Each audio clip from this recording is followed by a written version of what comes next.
Hello everyone, and welcome back to El Chick Music.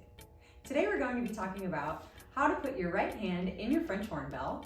And I know that that's why you clicked on the video, so no more introduction, we're gonna get right into it right now. First, we wanna make sure we have the proper hand shape before putting it in the bell. So you wanna take your right hand, and you wanna make sure that all of your fingers are touching, including the thumb, so that there's no space between any of your fingers. And what's cool about this is by doing that, you might have heard that your hand position needs to be slightly cupped. By putting all our fingers together, including the thumb, it already naturally cups our hand a little bit. So you really don't have to go too far out of your way to make that cup shape. So the cupping of the hand that we need to do is really very slight. Imagine if you were just going to put a few drops of water in your hand. This is all you would need to do. This is a whole handful of water. This is too cupped. But if we were just putting a few droplets of water in your hand, making sure that our fingers are touching so the water won't escape between them. So here's our hand shape. This is what it looks like from the side, from the back. Notice that the slight cupping applies to my knuckles a little bit. What haven't I shown you? Here's what the thumb looks like.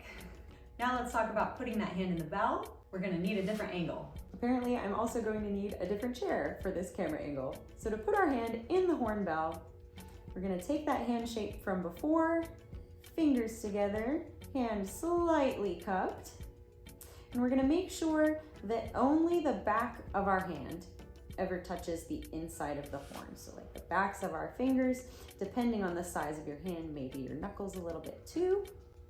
So we're gonna put our horn up, we're gonna take our hand position, and we're gonna put our hand in along the right side of the bell. And since everyone has a different hand size, and you might have a different bell size too, you're gonna stop when your thumb and your pinky feel snug, but not too tight. But for a lot of people, especially young people, it often works out that a good place to have your hand stay in the bell is with your thumb under the brace. And this is what I mean by the brace. So you don't want to put it in too far, and we don't want to have it too loose either. So we're gonna, one more time, we're gonna take that hand position, put it in along the side of the bell, so only the back of our hand is touching metal. And we're gonna stop when our thumb and our pinky feel snug, but not too tight. And make sure you work with a knowledgeable teacher. They can help you put your hand just the right amount into the bell. So from here, a more advanced skill that we can do is to use our hand position to help correct pitch. So if I were playing a note and I realized that I was sharp, I would move my hand slightly to the left to bring that pitch down. But notice that I'm not moving it so much that my fingers ever move from where they ended up. I'm bending slightly at the knuckles. And if I were playing a note that I realized was flat and I needed to open it up more, I have room to open up my hand from that cupped position and make the pitch a little bit higher. But in general, we want to keep it right where we talked about, fingers together, not too far in or out of the bell, and not too much movement in either direction. And you can make sure that you have a hand position that works for you by making sure that you're making a beautiful sound, whether or not your hand is in the bell at all. So first, play a note without your hand in the bell.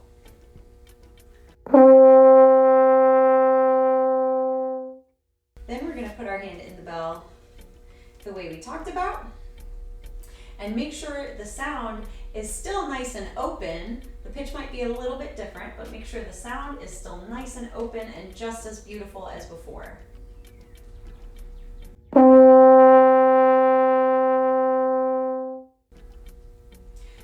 So if we've got our hand too far cupped, we'll know, because our sound will get stuffy.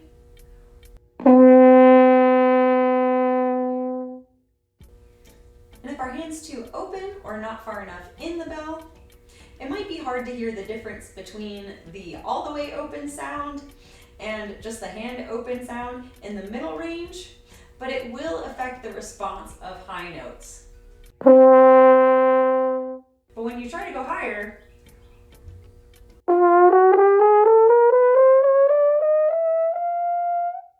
it might be harder to center those notes because by not having your hand far enough in the bell, you've made a bigger horn for yourself. You have to put more air through it and just more effort to hit higher notes. So as opposed to having it right where it belongs.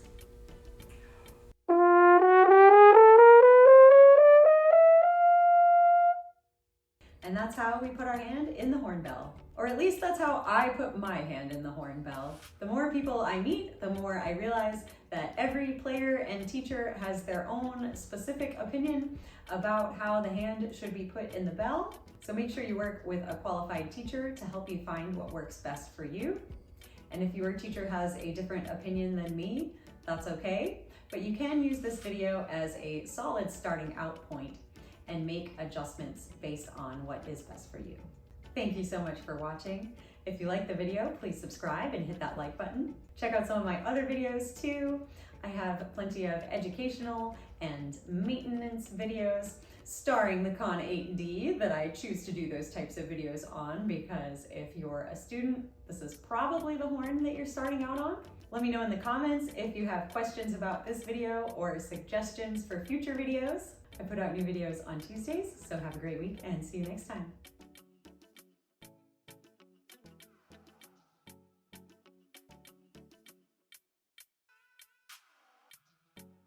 Please don't hold it like this. Please, please, please don't hold it like this.